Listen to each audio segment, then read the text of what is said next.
Seguinte, antes de mais nada, eu só queria avisar que se tiver um barulho enorme de ventilador aí no fundo, é porque eu tô gravando isso aqui no inferno. Tá um calor absurdo aqui, tá impossível fazer isso aqui sem o ventilador. A gente tá passando por essa onda de calor, tem cidades que estão batendo 40 graus, aqui tá 38 e já tá insuportável. Então assim, se você trabalhar ao ar livre no sol, se hidrate porque a coisa tá feia, cara. Calor da desgraça!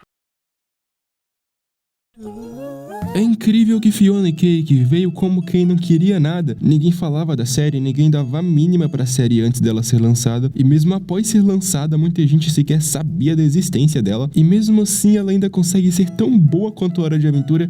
E eu acho que com o tempo as pessoas vão começar a ver isso. Na verdade, eu acho que já estão começando a ver. As notas no IMDb tão altíssimas. A série tem entre as mais assistidas do HBO Max atualmente, que é uma ótima notícia para viabilizar novas temporadas. Porque não dá pra resumir Fiona Cake a simplesmente um spin-off de Hora de Aventura. Spin-off é uma obra derivada de uma outra obra que conta uma história que acontece antes, depois, entre, uma história focada em um dos personagens, tanto faz. Geralmente um spin-off é uma tentativa de expandir uma obra, seja expandindo o universo, desenvolvendo algum aspecto da história ou personagem, mas no geral quando eu falo expansão eu quero dizer dinheiro mesmo. É por esse motivo que você nunca vai ver uma obra que fracassou ganhar um spin-off. E é por esse motivo que spin-offs geralmente acabam sendo tudo uma porcaria, uma forma de ganhar mais dinheiro investindo menos. Tipo esse vídeo aqui, não vou mentir não. Mas felizmente isso não aconteceu com Fiona Cake. Fiona Cake é tão diferente de Hora de Aventura que sequer parecem a mesma obra. É mais maduro, detalhado, profundo, mas sem perder a essência do que de fato faz Hora de Aventura ser Hora de Aventura. O universo, os personagens,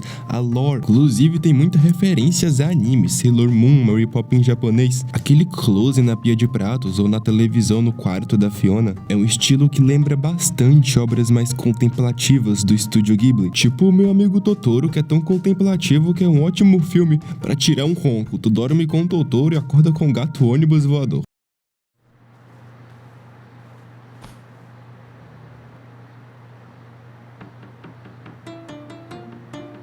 O episódio vai começar com um sonho da Fiona. Nesse sonho ela é uma heroína, Cake fala, tem um príncipe de gelo, que é uma versão jovem, sem todos os probleminhas da cabeça do regelado. Mais pra frente a gente vai descobrir que a história desse príncipe é bem mais macabra que esse grito estranho que ele dá no sonho da Fiona. Fiona acorda, o quarto é uma bagunça, o que significa que ela não só é uma completa desleixada, como também reflete a vida da Fiona, que tá uma completa bagunça, além de ser a referência perfeita à casa na árvore do Finn e do Jake. Só que nesse caso, os tesouros da Fiona são roupas jogadas no chão e uma pia cheia de prato. Ela acorda, liga a TV em um programa chamado Cheers, uma referência a uma série dos anos 80 de mesmo nome, inclusive até a logo é igualzinha. É um detalhe meio bobo, mas isso vai ser de fato importante mais pra frente pra gente entender a lore desse universo. Guarda essa informação. Ela deita, diz que não quer trabalhar, pergunta se a Cake teve pesadelos e como gatos não falam, pelo menos não por enquanto, ela responde a si mesma. Great dream. Ela toca na Cake, percebe que ela tá congelando, pega um uniforme do trabalho que tava jogado no chão, e é quando a Cake vai até a geladeira, aperta o botão ali pra sair gelo e deita no gelo. Completamente normal. Fiona percebe que ela não come há alguns dias e decide ligar pra um veterinário enquanto lava o uniforme do trabalho que ela pegou no chão, que por consequência tava manchado. Eu falei que a vida dela tava completa bagunça. Ela descobre que o veterinário só teria horário ao meio-dia e por isso Cake vai trabalhar com ela. O trabalho da Fiona é como um guia turístico em um ônibus. Ela pergunta se tem alguém de fora da cidade ali dentro daquele tour e a resposta é não. I'm from here. I'm from around the corner. I don't even ask. Fiona tá trabalhando na base do ódio. Ela fala sobre o parque da cidade, sobre uma estátua da Beth. Outro micro detalhe importante que a gente vai entender mais pra frente, até porque a Beth não existe nesse universo, então tecnicamente essa estátua brotou do absoluto nada. Alguém pergunta de quem é a estátua, ela responde, não sei. Mais alguma pergunta? Ah, mas eu não sei. Mas é que...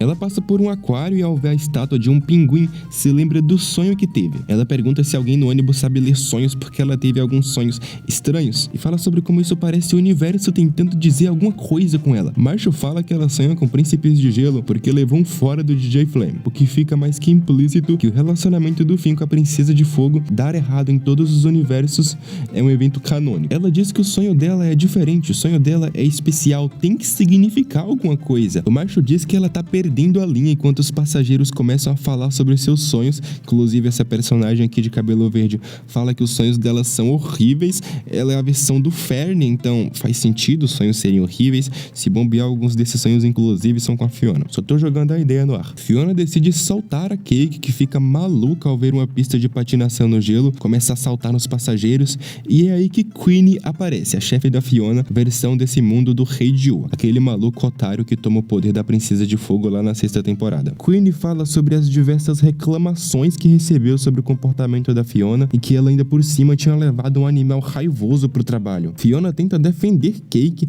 mas ela arranha Fiona e sai correndo pra porta do ônibus enlouquecida, o que faz Queenie ficar brava e demitir Fiona. Ela pede o uniforme de volta e a Fiona diz que nem queria esse trabalho estúpido mesmo. Tira as calças e fala, chupa meu... Tô brincando. Queenie diz que tá tudo bem, que ela pode entregar o uniforme depois. Fiona sai andando e fala sobre como esse é o 5º trabalho que ela teve no ano. Ela diz que os empregos nessa cidade são horríveis, nada acontece, as pessoas são chatas, e sai na força do ódio, empurrando a galera até chegar na padaria onde Gary trabalha. Ela fala que foi demitida, Gary dá um biscoito pra ela provar e dá um feedback, mas quando ele se vira pra pegar o recheio e completar o cabelo do biscoito, ela já tinha devorado tudo como um animal faminto. Ele faz mais alguns enquanto eles conversam. Cake encontra uma geladeira. Debaixo da geladeira, ela encontra um rato e a chefe do Gary aparece logo em seguida. Ela fala sobre como as criações do Gary são abominações e que ele deveria focar em fazer os pãezinhos amanteigados, o prato tradicional da casa, não ficar inventando moda com esse lixo que nem os ratos querem comer. Fiona dá um péssimo conselho, manda ele se demitir, e o Gary lembra que ela precisa levar Cake pro veterinário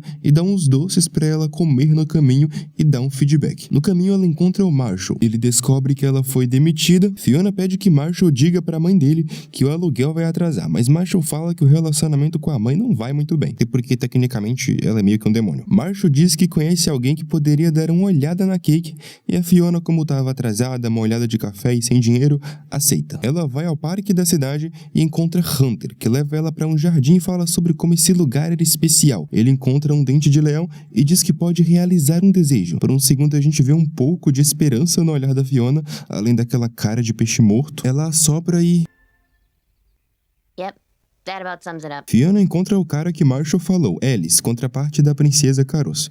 Ellis é um farsante, obviamente. Ele diz que pode falar com animais, mas é tudo mentira. Ele tenta enganar a Fiona, distraindo ela, enquanto dá erva de gato pra Cake. Fiona diz que Cake tá inquieta, talvez não esteja dormindo direito, ou talvez se sinta presa no apartamento medíocre dela. Mas talvez não importe, talvez tudo a esteja entediando, talvez ela deseje que o mundo seja mais mágico. Nesse momento, Cake encontra uma luz no bosque e sai correndo atrás dela. Tem uma ceninha com a contraparte dos Lemongrass. Então a Cake salta em um carrinho de picolé e desaparece.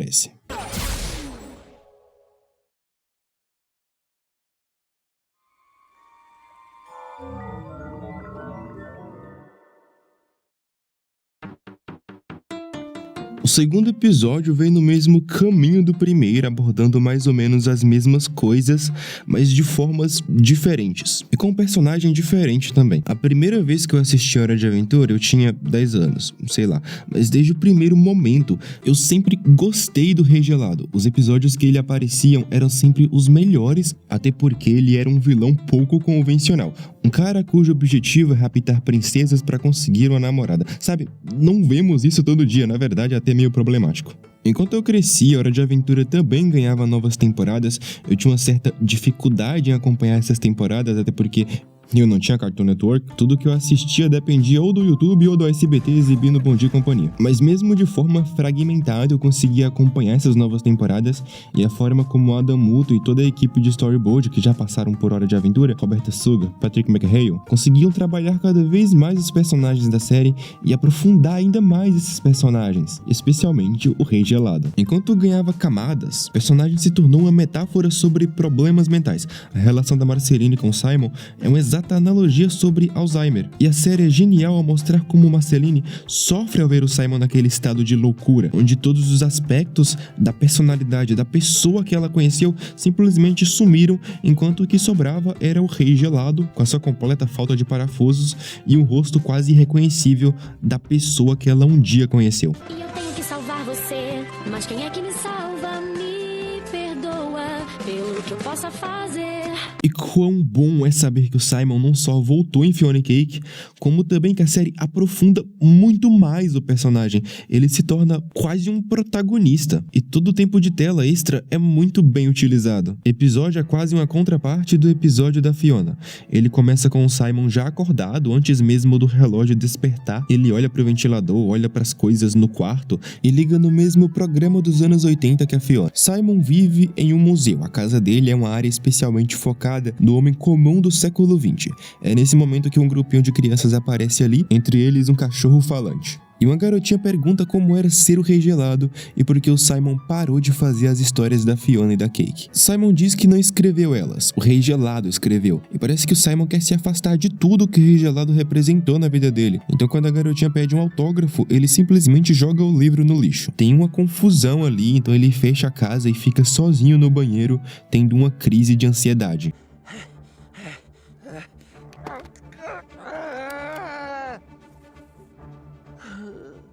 Ele vai para um bar e quando o refri serve uma bebida com gelo, ele recusa e pede uma sem gelo, o que novamente fortalece a ideia de que ele está tentando se afastar de tudo o que o Rei Gelado representou. O refri fala sobre como a Fiona e a Cake são grandes inspirações para a carreira de escritor dele. É quando o Finn aparece, eu gosto de como ele tem todo esse aspecto o menos hétero possível. Isso não é uma crítica, pelo contrário, é exatamente por isso que eu adorei essa versão dele. Eles têm um diálogo ali que deixa implícito que o Jake morreu, mas pra frente a série deixa isso ainda mais implícito, do tipo, olha só, o Jake morreu, a gente só não vai falar. Inclusive no episódio 5 tem o Jake velho e cego, então a todo momento a série tá deixando nas entrelinhas que o Jake foi dessa pra uma melhor, mas sem de fato dizer isso. Uma jogada muito inteligente pra fazer a gente teorizar e gerar conteúdo, eu admito. Simon fala sobre como não se encaixa naquele mundo. Ele inclusive fala que tentou se vestir de Rei Gelado por um tempo porque, de certa forma, sentia falta de ser ele. Inclusive isso é uma referência ao episódio Obsidiana.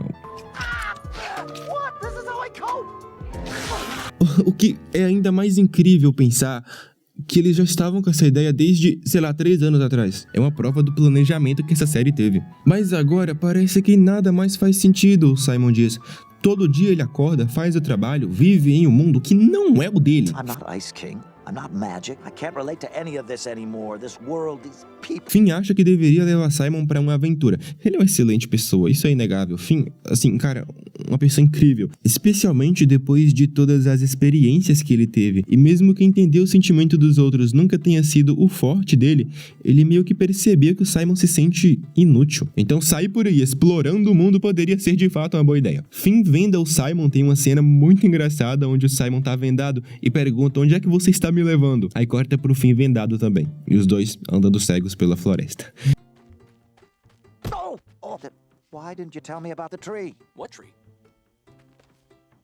Facilmente algo que estaria em The Office. Finn diz pra confiar no destino, no que o universo guarda pra eles. Então eles acabam parando no coração da floresta e decidem montar um acampamento. Simon vai pescar e dá de cara com um peixe gigante, quase morre, mas o Finn mata o peixe. Ele depois, inclusive, faz uma espécie de ritual agradecendo o animal pela carne. Esse respeito pela natureza, pelos animais, provavelmente foi algo que ele aprendeu com a maga caçadora. Simon faz um café pro Finn e fala que já foi um aventureiro na juventude. Ele era arqueólogo, foi onde ele conheceu a Beth e juntos tiveram várias aventuras. Ele tá fazendo um café pro Finn e parece, feliz, meio como se estivesse se sentindo útil nesse momento. O plano do Finn é simplesmente manter o Simon ocupado. Eu acho que foi assim que ele lidou com a morte do Jake, se mantendo o mais ocupado possível, mas isso não funciona com o Simon. Simon sai pra caçar mais madeira pra fogueira que tava apagando, e é quando encontra um urso gigante. É impressionante como o homem é azarado. O Finn consegue matar o urso, mas o Simon acaba tendo um ferimento no braço. O Finn também tem um ferimento nas costas, bem mais grave que o do Simon, na verdade, e é interessante como os dois tratam essa ferida de formas completamente diferentes. O Finn leva como uma marca de suas aventuras, fica até feliz. Uma perspectiva filosófica meio estoica de deixa a vida levar, não pensar naquilo que a gente não pode mudar, enquanto o Simon tenta esconder, enfaixar e fingir que não tá doendo. Os dois se separam, cada um vai pra sua própria casa, nesse momento que o Simon decide ligar pra Marceline, mas ela tava ocupada demais fazendo uma tatuagem com a Jujuba. Então ele diz que tá tudo bem, ou melhor, finge que está tudo bem, desliga o celular e segue pra casa. Ele pensa um pouco e decide fazer o ritual pra trazer a Golbet até ele e conseguir conversar com ela, tudo mais, usando o gancinho vizinho como bateria mágica pra fazer o ritual. Mas quando ele invoca, faz o ritual, quem aparece é a Cake. Isso tem um motivo muito interessante, mas primeiro a gente tem que passar pelo episódio 3 pra gente entender a lore criada pra essa série.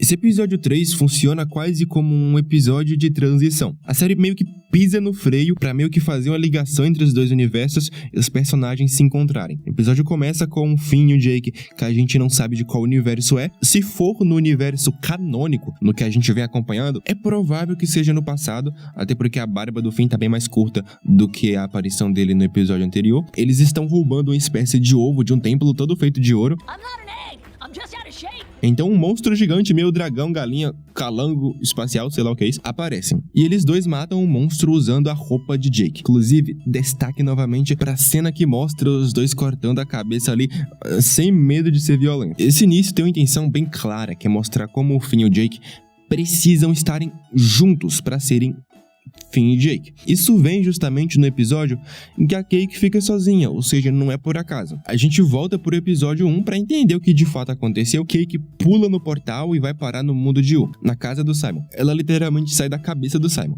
Guarda essa informação também, tá bom? Anota aí num caderninho, num bloco de notas, sei lá, isso aqui é muito importante. Simon coloca a coleira tradutora na Cake. Cake fala pro Rei Gelado que escutou uma música e simplesmente seguiu essa música. Simon fica bravo porque aquela era a música que ele tinha com a Beth. Ele pergunta irritado, onde foi que você escutou essa música? Isso assusta a Cake, que sai fugindo do quarto dele. Cake sai assustada pela cidade dos humanos e acaba saltando da cidade. Ele é um gato, então cai de pé numa floresta e dorme ali numa árvore. Por algum motivo, Cake é totalmente fissurada em gelo. Ela vê o Gunther sobrevoando e indo pro reino gelado e diz que quer ir pra lá por algum motivo. Isso deve ser alguma questão que eles devem resolver mais pra frente. No momento que eu tô gravando esse vídeo, ainda não resolveram isso. That's where I want to go. O que importa é que ela conhece esse esquilo. Esse esquilo é o mesmo esquilo daquele episódio que o Finn joga um frisbee em cima de uma árvore e tenta pegar, mas ele acaba comendo a maçã amaldiçoada, que faz ele encolher, e nesse tempo também descobre que existe meio que uma seita ali dentro daquela árvore. A partir do momento que você subiu na árvore, você não pode sair da árvore, e é aí que o Finn conhece esse esquilo com cara de lerdo e os dois fogem juntos dali. Você gosta daqui, cara? Não, eu quero voar pra longe daqui agora? Sim. Eu tentaria fugir se tivesse um parceiro de fuga pra ir junto? Sim. Ô, parceiro, O que foi? vamos sair O daqui. esquilo fala que ele vende maçãs e dá uma pra Cake, mas esquece de dizer que são maçãs amaldiçoadas e a Cake encolhe.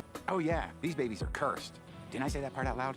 Ele diz que pode levar ela até a feira, onde ela pode comer um morango amaldiçoado e voltar a crescer. Ela aceita e os dois rumam pela floresta pra feira. Cake chega no mercado, claro que até lá tem toda uma jornada. Ela encontra os ex-colegas de quarto do esquilo que querem levar ele de volta pra árvore, típico de qualquer seita. Uma vez que entrou, não pode sair. Mas a Cake usa as garras e arranha eles, então eles ficam com medo e vão embora. Eles chegam no mercado, Cake encontra os morangos e começa a brincar ali com eles, come uma fruta que cresce, depois come outra que encolhe, e fica nessa, indo e voltando, enquanto o esquilo fala sobre como ele não tem amigos. A Cake se cansa, vai embora e o esquilo com cara de lerdo fica sozinho novamente. Coitado. Cake descobre que tem uma ótima voz e começa a cantar sobre como aquele mundo é incrível e fantástico. E sem perceber faz uma enorme bagunça. Ela rasga um travesseiro ao meio, mas assim, é um travesseiro senciente, então meio que ela matou um outro ser vivo de forma cruel e cortando ele ao meio. A galera ali fica furiosa com a Cake, não é por menos.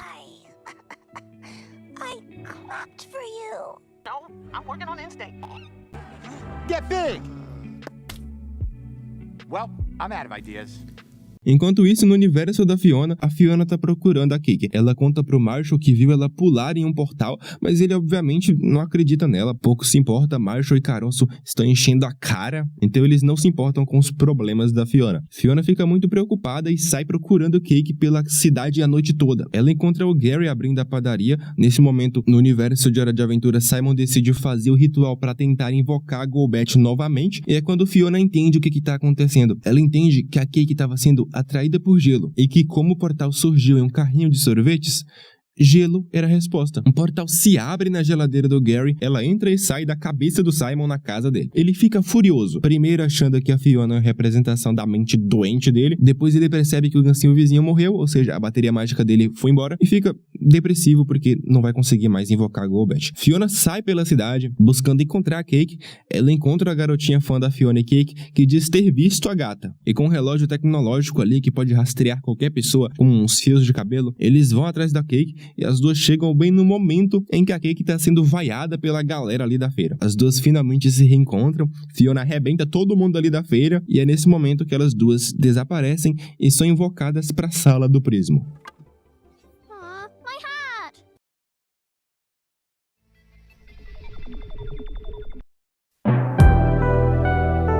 Episódio 4 vai começar em uma espécie de cidadela com diferentes biomas. Essa aqui é a cidade barra nave que o Bima encontra lá no episódio especial dele em Terras Distantes. Como aquele episódio se passa no passado, pelo menos uns 20 anos atrás, muita coisa deve ter mudado, até por isso a gente vê vários aliens estranhos, mas o foco mesmo é esse bicho aqui, que é uma espécie de guarda espacial que tá ali pra capturar fugitivos que cometeram alguma violação universal, alguma coisa do tipo, e ele tá caçando esse alien feito inteiramente de energia, ou quase inteiramente. Tem essa parte aqui que eu acho que deve ser o cérebro ou o intestino, ou os dois, sei lá, e ele captura o alien, coloca ele em um cristal e logo em seguida vai em busca de um novo alvo por algum crime cósmico. Detalhe que dentre os alvos a gente encontra o pai do Finn. Ele vai passando até chegar no Prismo, procurado por uma violação que a gente ainda não sabe qual é, corta pro Prismo, que tá entediado, tá tudo uma bagunça com um monte de sachês de pimenta jogado no chão, enquanto o controle dele tá apitando desde o episódio anterior. Ele tava ignorando o alerta, mas decide apertar ali por algum motivo, sei lá. Ele clica e vem um aviso gigante de crossover na tela. Ele vai navegando pelos canais, procurando crossovers, passa pela Jujuba abrindo o orfanato, até chegar na Fiona e na Cake, arrebentando a galera na feira. Ele teletransporta as duas e fecha totalmente o cubo dele. Assim, fica meio que claro que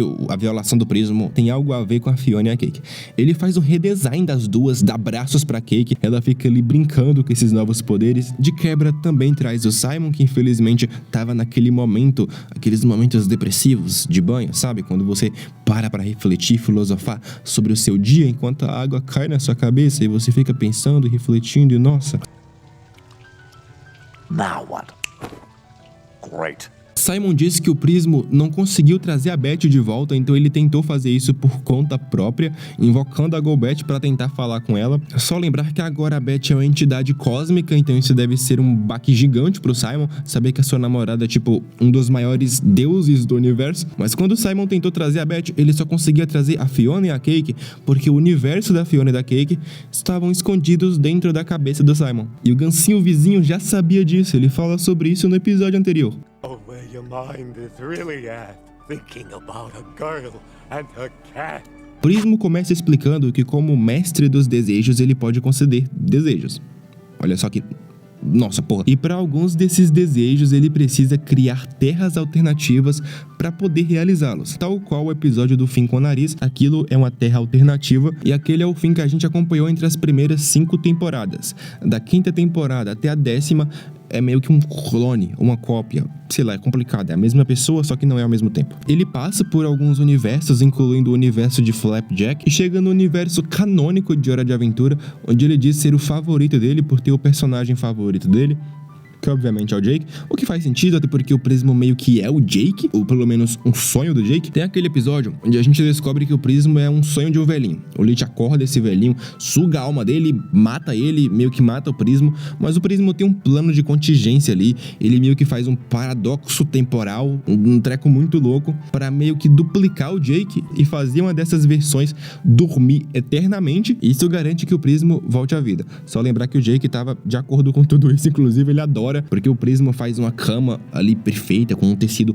maravilhoso, e o Jake adora dormir, então, pô, é o Nirvana pro Jake. Outro detalhe interessante é que o Jake meio que criou esse mundo. O pedido do Finn criou o mundo com o Finn com o nariz, que terminou em uma terra pós-apocalíptica. Enquanto o desejo do Jake foi pra mudar o desejo do Lich, criando essa realidade canônica da série. Ou seja, o Finn com a coroa é o Finn da primeira temporada, o Finn original, enquanto esse Finn adulto é meio que uma versão alternativa ou uma cópia. O que importa é que o Finn original é o Finn com a coroa do Rei Gelado. Mas voltando aqui, Fiona e Cake surgiu a partir da vontade do Prismo de criar sua própria história, de realizar seu próprio desejo. Done. Huh. Shit, did I just copy Finn and Jake? O problema é que o Prismo não pode realizar desejos, não pra si mesmo. Essa foi a violação que ele cometeu. Como mestre dos desejos, ele só pode realizar desejos para outras pessoas. E pra esconder isso, pra esconder esse universo, ele colocou Fiona e Cake no cérebro mágico mais oco de todo o multiverso. O Rei Gelado. Porém, quando Simon se curou, o cérebro dele meio que deixou de ser mágico. E por consequência, o universo da Fiona e da Cake também perdeu toda a magia e se tornou um universo comum e normal. O Escaravelho surge ali e o Prismo se divide em dois. Um foge com a Fiona e a Cake e o outro vai conversar com o Escaravelho. Ele acaba tendo alguns problemas em conversar com duas pessoas ao mesmo tempo e é pego pelo Escaravelho. Last time I make an unauthorized universe. Unauthorized universe? Crap. Eles precisam correr pra não serem pegos, mas o Simon diz não.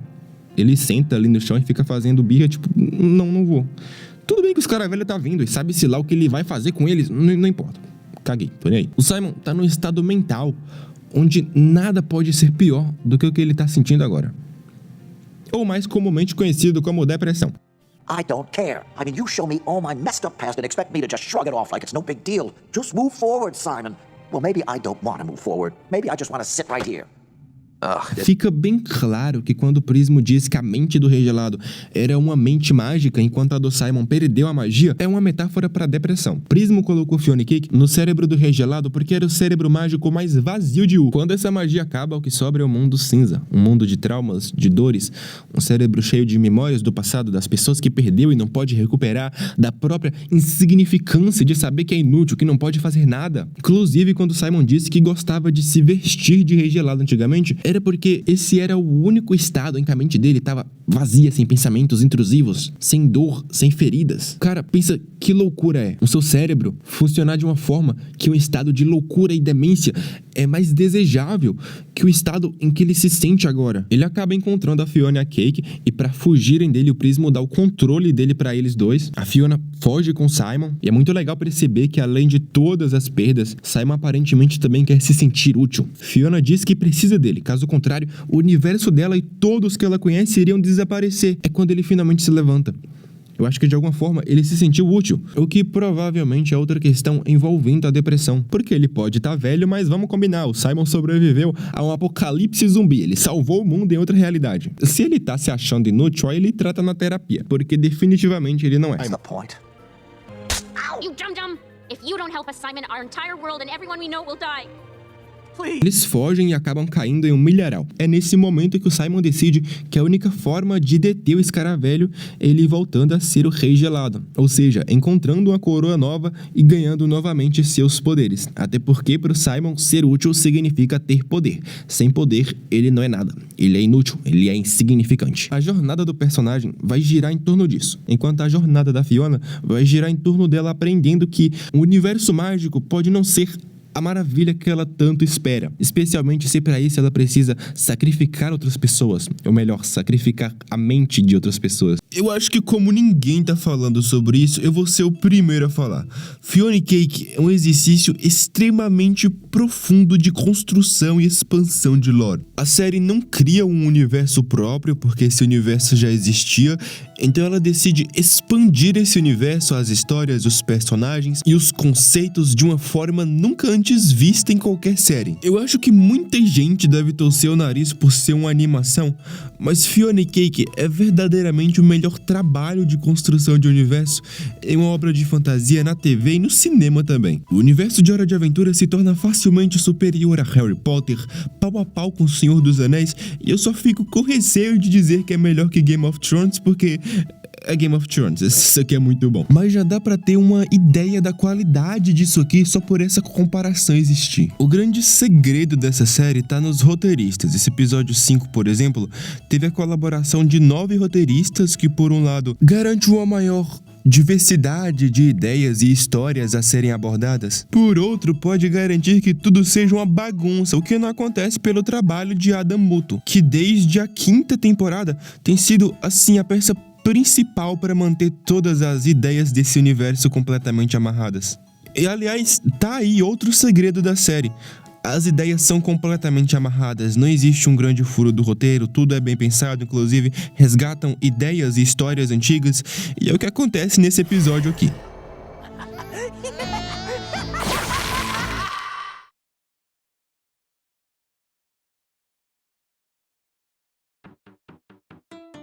Antes de falar especificamente sobre o 5º episódio de Fiona e Cake, a gente vai precisar voltar lá na 5ª temporada. Enquanto o Finn e Jake perseguem o Leech, eles acabam no cubo do Prismo pela primeira vez. Infelizmente não chegam a tempo de impedir que o Prismo conceda o desejo do Leech. E o desejo dele, obviamente, é exterminar toda a vida existente. Para reverter isso, o Finn pede que o Leech nunca tenha existido e cria uma realidade alternativa onde ele vive com os pais em uma fazenda.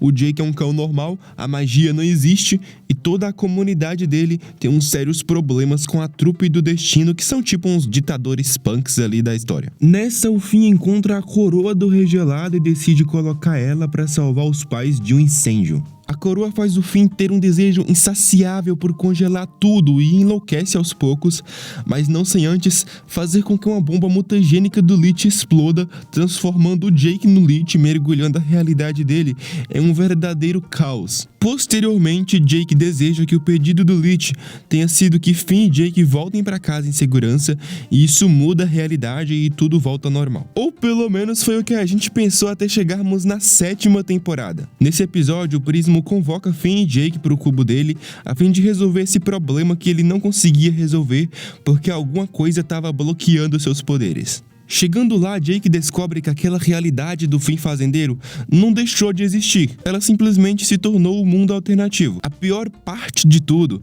era que o Finn de Gelo, enlouquecido com a maldição da coroa, congelou todas as pessoas no seu mundo, incluindo seus pais, o seu irmão. E com o Enquirídeo daquele universo, ele planejava abrir um portal pro multiverso, e o trabalho do Finn e do Jake era dar um jeito nesse maluco com a arma que o Prismo deu pra eles. Chegando lá, Finn fica com pena de dar um jeito no outro Finn e decide simplesmente tentar pegar o Enquirídeo. Mas eles descobrem da pior forma que o Jake Leech era quem na verdade estava manipulando o Finn fazendeiro a ajudar ele naquele plano de destruir todo o multiverso. Finn tem um diálogo com o Finn fazendeiro, consegue convencer ele de que ele não era do mal, de que ele era uma pessoa boa e que na verdade ele estava sendo manipulado pelo Leech, pela coroa, e nisso o Finn fazendeiro aceita ajudar o Finn e o Jake a derrotarem o Leech. Eles se juntam, derrotam o Leech com a arma que o Prismo criou, fazendo com que o universo do Finn fazendeiro volte ao normal. E a pedido do Finn, Prismo também dá um jeito na coroa daquele universo, porque ele entendia que com aquela coroa o fim daquele universo nunca poderia ser normal. Então o Prismo faz uma espécie de paradoxo, dá um jeito na coroa, fazendo com que ela seja destruída no futuro, ou seja, ela volta do futuro pro passado, e no passado ela explode junto com a explosão da bomba mutagênica,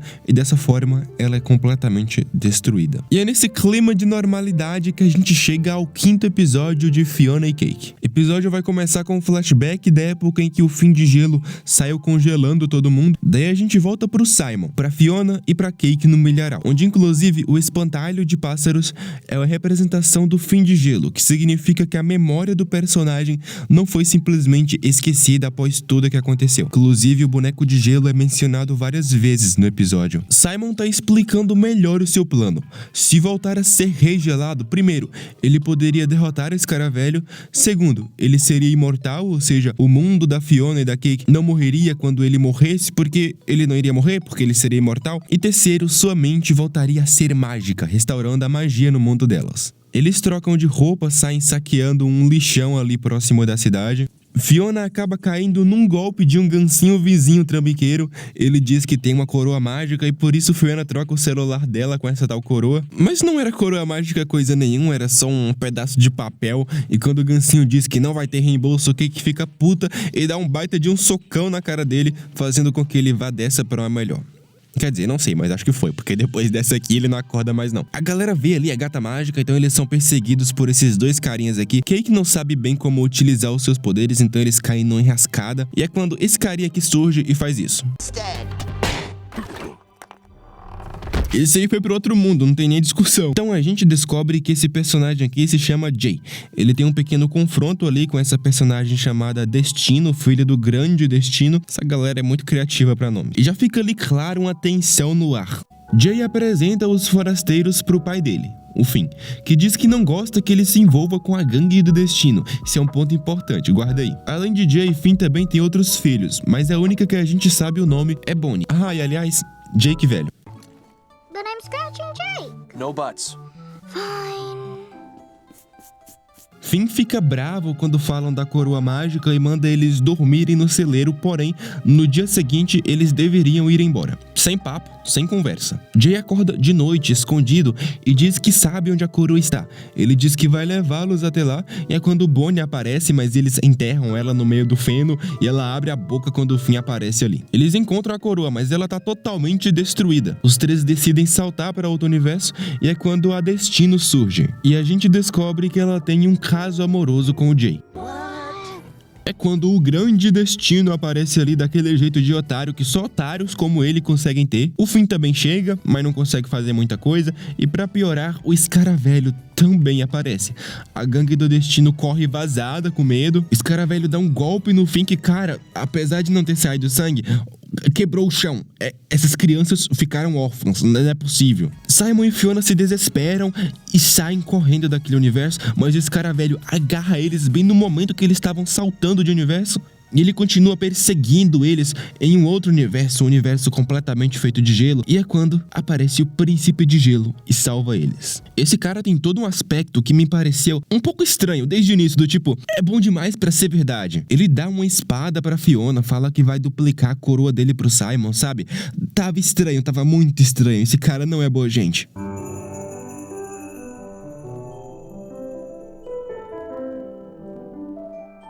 Aí a gente corta pro universo da Fiona. O Gary vai procurar por ela no apartamento, mas encontra uma bagunça. Ele diz que ela foi roubada. E além da bagunça, ele também encontra o Marshall tomando banho. Inclusive, o Príncipe de Gelo recarrega o celular da Fiona e dá sinal pra ele. Então eles se comunicam pelo multiverso via SMS. Achei isso aqui genial, sério. Gary fica bravo porque se preocupou à toa e vai embora. Mas antes de sair, Marshall pergunta se foi ele quem fez aqueles doces que ele pegou com a Fiona e pergunta se tem comida pra onde ele tá indo, porque ele tá com fome, então bora lá. Voltando pra Fiona, Cake é a única que acha aquele lugar meio chato. Fica jogando o jogo da cobrinha no celular. Ela chama a Fiona pra ir no Reino Doce, que tava todo destruído, tem umas aventuras. Mas o Príncipe de Gelo diz que lá é perigoso. E nesse momento eu tava tipo, entendi. Mas não tinha entendido não. Simon pergunta se existe uma Beth naquele mundo. E o Príncipe de Gelo fica tipo, Beth. Ah, Beth, a morta. E nesse momento eu fiquei assim, passou do limite. Esse maluco tem algo errado. Esse maluco, ele é um psicopata.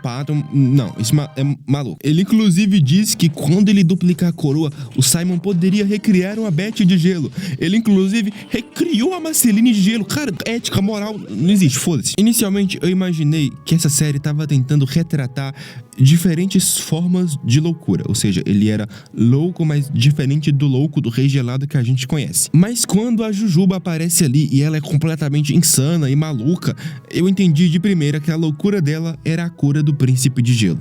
Essa charada foi fácil de matar. Ela rapta o Simon e o Príncipe de Gelo, que perde a coroa, mas a Fiona vai atrás, ela mata uns doces ali, ela faz uma chacina, é meio cruel inclusive, mas pra ela não é assim tão cruel, sabe? Doces, são apenas doces. Então não importa se são doces sencientes, empatia com doce, não tem, então foda-se. Ela salva os dois e sem querer acaba destruindo a maldição do Príncipe de Gelo com um beijo, o que faz ele morrer e a princesa Jujuba se libertar da loucura. Ela agradece e tudo mais, mas a Fiona se sente culpada. Ela achou que estava vivendo um sonho, mas só estava machucando um monte de gente inocente. Inclusive o Reino Gelado se descongela, isso significa que o Escaravelho também descongelou. Então ele surge, Fiona e Simon fogem para outro universo. Enquanto isso, Gary e Marshall saem por aí pela cidade, comendo doces, tendo meio que um primeiro date romântico. Gary diz que quer abrir seu próprio negócio de doces e só precisa de uma chance com as Lemon Crab, donas de um grande império alimentício. Ele quer ter uma chance de convencer elas a investir nesse negócio dele. Gary fala sobre sua ideia. É como doces normais, só que cada doce é um personagem e o bolo é meio que um reino doce. Marshall marca um encontro de investidores com as Lemon Crab, sem que o Gary saiba. Elas comem, dizem que o gosto é bom, mas odiaram os bonecos e vão embora. Chutam a parede, fazem um estardalhaço que só os Lemon Crab sabem fazer. Fiona e Cake passam por um universo onde todo mundo é bebê, olha esse fim, que coisa mais fofa, e então pulam pro quarto universo.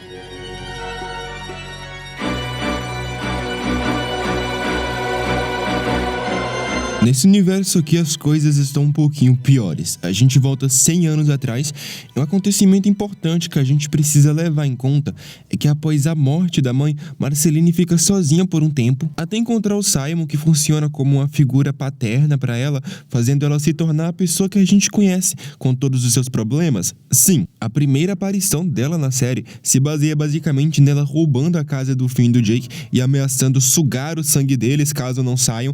Como o Jake tem medo de vampiros, eles fogem, vão pra outra casa, deixam a casa pra Marceline e o episódio é isso, eles mudam pra outra casa e a Marceline rouba a casa novamente, ou seja, uma baita de uma filha da... Mas a relação que ela teve com Simon fez ela ver a humanidade não como gado, mas como de fato pessoas que podem ser incríveis, amáveis. Em outras palavras, Marceline aprende o significado da palavra empatia com Simon, até porque ele se sacrificou por ela, colocando a coroa várias e várias vezes e sendo amaldiçoado aos poucos. Então, é uma vida de tragédias e perdas e pessoas que ela conheceu que fizeram a Marceline ser a Marceline que a gente conhece.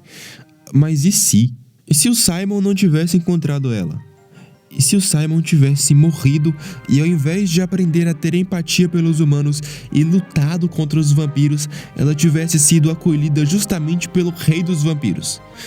Bom, esse é o episódio 7. Quando Fiona e Cake chegam naquele universo destroçado, a primeira coisa que fica aparente é o perigo em todos os lados. Fiona tá falando sobre como ela quer melhorar as coisas, não piorar cortando todo mundo ao meio. Enquanto esse diálogo se desenrola, vemos um mural com várias pichações, pessoas procurando outras pessoas, dicas de como derrotar os vampiros e tem um aviso gigante escrito "Sol morto, pessoas mortas", ou seja, de alguma forma o sol está coberto e tem algo que sobrevive justamente com essa falta do sol, caçando pessoas, caçando seres humanos naquela terra.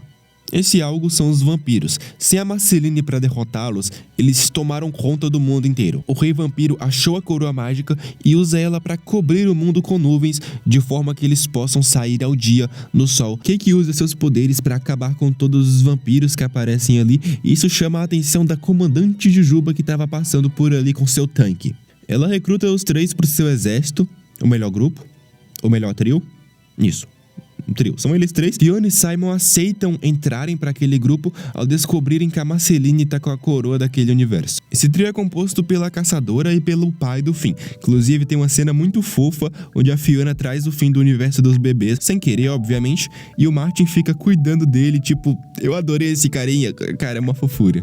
Eles encontram algumas pessoas pedindo ajuda. Bonnie diz que não vai parar para ajudar, mas Fiona desobedece. Resultado, eram vampiros disfarçados. Eles até derrotam os vampiros, mas a Marceline aparece ali, destrói o tanque da Bonnie, mata o Martin. Fiona pede desculpas e a Jujuba responde: deveria, é culpa sua eu ter um homem a menos. E mais importante, um tanque. O que fica claro que nesse universo, graças a toda a desgraça que ele é totalmente destruído, a Jujuba prioriza armas ao invés de pessoas. Se de um lado temos vampiros assassinos, do outro temos aquilo que sempre acusaram a Jujuba de ser, uma ditadora maluca. Cake se oferece para ser o tanque da Jujuba. Fiona não gosta da ideia, mas ela também não impede e eles seguem. Eles atacam o QG dos vampiros, a caçadora é morta pelo rei dos vampiros. No universo da Fiona, Gary vai a uma convenção de gala na casa, ou melhor, na mansão do Marshall. A mãe dele é super rica, o que é incrível pro Gary, já que a festa era cheia de investidores que poderiam dar uma segunda chance para ele e pro negócio dele. E na verdade é o que acontece, ele começa a falar sobre suas criações e várias pessoas, ou melhor, investidores, não são pessoas, ficam interessadas nas ideias dele. Mas nessa ele descobre que o Marshall está sendo obrigado a ir nessa festa, a passar por todos os abusos da mãe por conta de uns favores que ele devia a ela. Esse favor, ele pediu o número das Lemon Crab pra mãe para poder marcar aquele encontro de investidores pro Gary. Gary enfrenta a mãe do Marshall. Ele fica tipo, não faça isso, ela é muito poderosa, ela vai acabar com toda a sua vida e toda a sua carreira nessa cidade. Gary fala que se for, não importa, falam as verdades ali, sai correndo com o Marshall e se beijam no elevador. Enquanto no mundo dos vampiros, Bonnie e Marceline lutam. Fica claro que elas também já tiveram alguma relação no passado, até porque as duas meio que estão evitando dar um fim uma na outra. Enquanto isso, Simon, Fiona e Cake estão escondidos, Fiona dizendo pra saltar pra outra realidade, enquanto Cake insistindo em roubar a coroa do rei dos vampiros, enquanto ele ainda tá distraído. Cake avança, tenta fazer isso, mas a Fiona fica com medo de perder a Cake, e elas acabam quebrando o controle. Simon salta mesmo assim, mesmo com o controle quebrado, enquanto a Jujuba se sacrifica para acabar com a Marceline.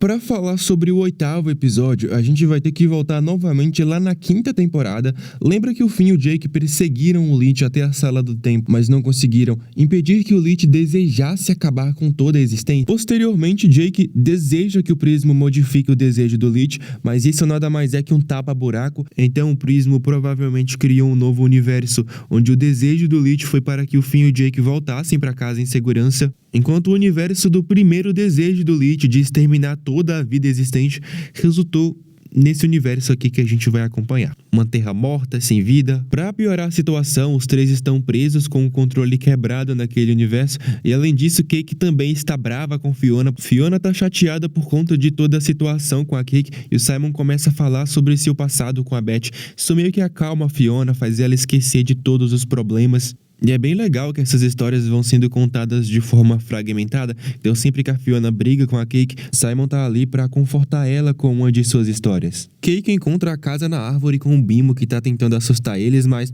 é o Bimo, então baita susto, hein? Nossa, ele leva os três até o Reino Gelado, ou pelo menos o ex-Reino Gelado, já que tudo descongelou. Fiona encontra umas fitas do Rei Gelado, fazendo as estranhices de Rei Gelado. Depois de toda a relação que a Fiona vem desenvolvendo com o Simon, é a primeira vez que ela vê a versão de Rei Gelado dele. Então ela fica com receio do tipo, o Simon que a gente conhece vai se tornar isso? Inclusive, detalhe que um frame antes do vídeo do Rei Gelado acabar, temos essa cena aqui, que deixa bem claro que a vida nesse universo acabou de forma instantânea, ou seja, o desejo que o Lich fez pro Prismo, de fato, resultou nisso aqui. No caminho, inclusive, eles passam pelo esconderijo de um tal de Jerry, que quando eu tava assistindo eu não dei muita bola, eu achei que era só mais uma das aspirações do Bimo. Bimo diz que a princesa Jujuba poderia consertar o controle, mas como ele é o único ser vivo naquele universo, princesa Jujuba é aquele lado meio esquizofrênico do Bimo. Ele se veste de princesa para tentar consertar o controle, inclusive morre no processo. Um momento muito interessante desse episódio é em uma das histórias do Rei Gelado. Ele conta que a Beth disse tudo o que ela sentia pra ele através de uma carta. Ele vai atrás dela, que estava prestes a ir numa viagem pra Austrália. Ela desiste da viagem pra ficar com ele. A Fiona pergunta, então você foi pra Austrália com ela? E o Simon diz, não, porque eu... Ele é cortado no meio, mas o que ele provavelmente iria dizer é não, porque eu iria. E esse é o grande plot de toda essa temporada. Traço muito importante da Beth é a forma como ela se sacrifica pelo Simon sem pensar duas vezes. No final da série, lá em 2018, por exemplo, quando eles são engolidos pelo Golb, assim, ela nem pensa duas vezes, ela simplesmente se sacrifica pelo Simon. Enquanto o Simon conta essa história, tem uma música no fundo que fala exatamente não se chama amor se não houver um preço. Que é meio que a relação que o Simon e a Fiona estão tendo aqui. Sacrifícios precisam ser feitos. Simon tá disposto a sacrificar a sanidade pelo universo da Fiona, mas isso nem de longe é um ato heróico. É um ato de autocompaixão. Então ele vai atrás do Jerry, mas chegando lá, eles só encontram o Lich. É quando o Simon percebe que ele matou toda a vida naquele universo e se não houver vida, eles também não podem sobreviver. É quando a Fiona finalmente diz que ela achou a coroa mágica, só não tinha falado porque não queria que o Simon se tornasse aquele cara triste dos vídeos que ela assistiu. Simon acalma ela, eles acabam concordando em continuar o plano e ele faz o ritual novamente, elas saltam na cabeça dele. Enquanto isso, o Escaravelho tá ali no escritório multiversal dos chefes dele, tentando convencer o superior dele a deixar ele a continuar a perseguir os três. O superior do escaravelho é Orbo, ele tá dando um corretivo ali no escaravelho, porque o Prisma é gente boa demais, ele nunca criaria um universo não autorizado. E mesmo se criou, se foda, não importa. Orbo não dá muita atenção, mas o chefe, o chefão superior, que a gente não sabe quem é, permite que o escaravelho prossiga a missão. Ele chega ali no universo morto, que é nesse momento que os três, Simon, escaravelho e Lich, são teletransportados por Golb.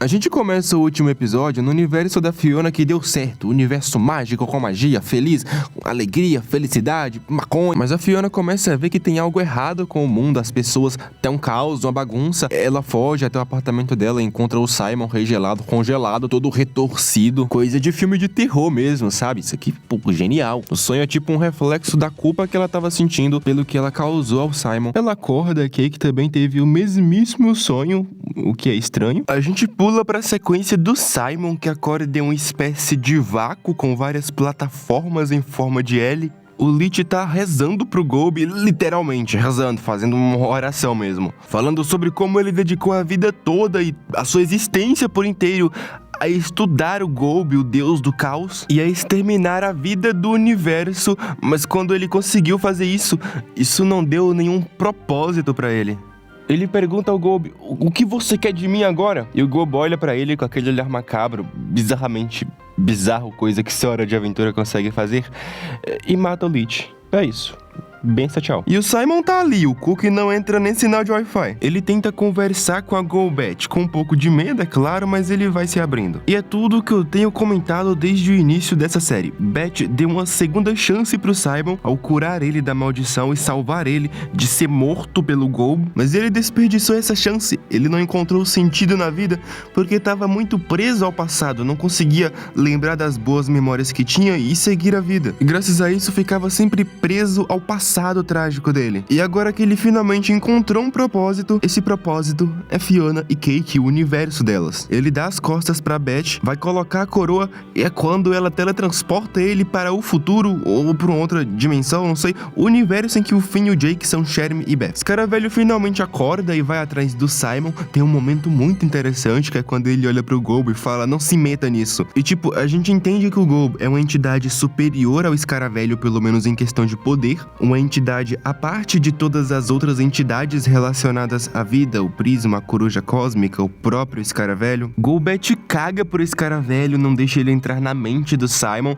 que tava ali todo paralisado, com o corpo parado, enquanto a mente tava no universo do Sherm e da Beth, especificamente possuindo o Sherm. Mas o bicho é persistente, ele também é imortal, né? Então o Golb não consegue matar o Escaravelho, ele vai se multiplicando, se transformando nessas baratinhas, até que consegue finalmente entrar na mente do Simon. E começa a fazer um estrago bonito ali. Fiona reúne todos os amigos, fala toda a verdade pra eles. Gary e Marshall ficam tipo, se o nosso mundo vai ser reescrito, então existe a possibilidade da gente não ficar mais juntos. E a Fiona fica tipo, mas olhem pelo lado bom, você vai ser um vampiro. E você é um príncipe de doce. Enquanto isso, Simon tá no corpo do Sherm. Ele vai a uma biblioteca com Beth, biblioteca onde ele encontra um livro contando a história de Casper e Nova. São dois personagens que são basicamente a representação do Simon e da Beth. Acontece que esse livro, ele é meio que um videogame. Então você vai seguindo as histórias e fazendo suas escolhas, tipo RPG.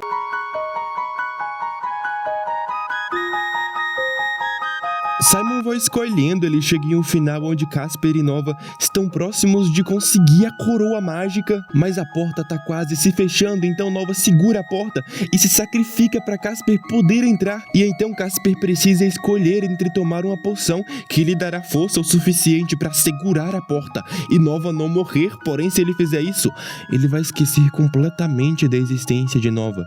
E aí que surge a analogia perfeita. Simon, em todo o decorrer do livro, sempre escolheu as decisões que envolviam o Casper. O Casper sempre foi o mais importante, sua vida era mais importante. Ele fala pra Beth, mas eu achei que eles estivessem apaixonados. E ela responde, de fato, eles estão, porém, não de forma igual. Tudo que aconteceu entre o relacionamento do Simon com a Beth foi dessa forma. Beth estava tão apaixonada que sempre cedeu, sempre se sacrificou, enquanto Simon, ele nunca meio que teve esse lapso, ele nunca meio que percebeu os sacrifícios que ela fazia por ele. Então ele pergunta se não poderia existir um final diferente, e sim, poderia. Se ele tivesse escolhido de fato seguir o caminho de Nova uma única vez, o final poderia ser diferente. Beth poderia não ser Gobi, se bombear o apocalipse poderia nem ter acontecido, Simon poderia não ter se tornado regelado, poderia ser um universo completamente diferente se Simon tivesse seguido Beth uma única vez na vida, se tivesse feito uma única escolha que não envolvesse seus próprios interesses. Gobi estava ali para fazer o Simon entender isso. Simon sai do corpo de Jeremy, volta para o seu próprio corpo e percebe que tem várias mensagens da Fiona no celular que ele recebeu da Cake. Scaravello estava destruindo todo o universo dela e Simon, nesse processo de aprendizado que ele teve, ele entende que a vida dele não vale menos que a vida da Fiona e a vida do universo dela. Então ele precisa fazer a decisão de colocar a coroa, mas nesse momento ele consegue se comunicar com a Fiona através do celular. Fiona também percebe que não se sente bem com o sacrifício do Simon. Ela vai lutar pelo universo dela e se tiver que morrer, então que morram. Eles vão morrer todos juntos. E ao fazer a decisão de não colocar a coroa, Golbet meio que tira o universo da Fiona da cabeça do Simon e o Simon devolve o universo da Fiona para a própria Fiona na forma de um dente de leão. Ela sopra o dente de leão e as flores entram em cada uma das pessoas da cidade dela. Agora o universo deles está dentro de cada um deles e agora cada um poderia cuidar do seu próprio universo, porque agora ele pertence a cada uma das pessoas que vivem nele. O universo da Fiona é canonizado, tudo volta ao normal. Scaravello fica puto, ele ainda tenta destruir o universo com suas próprias mãos, mas o Prismo traz uma galerinha de outros universos pra ajudar a Fiona e a Cake. O Jay, o bebê Finn, o esquilo com cara de lerdo, que inclusive dá uns morangos pra Fiona, ela come, fica gigantona e amassa Scaravello na porrada. Cara, eu adorei isso aqui, velho. Pô, eu tava rindo, eu tava chorando, eu tava me emocionando, não sei, essa série é incrível. Fiona e Cake termina assim. Fiona aceita que o seu universo não é um universo tão ruim, o que torna ele mágico são as pessoas que ela conhece e as experiências que ela tem.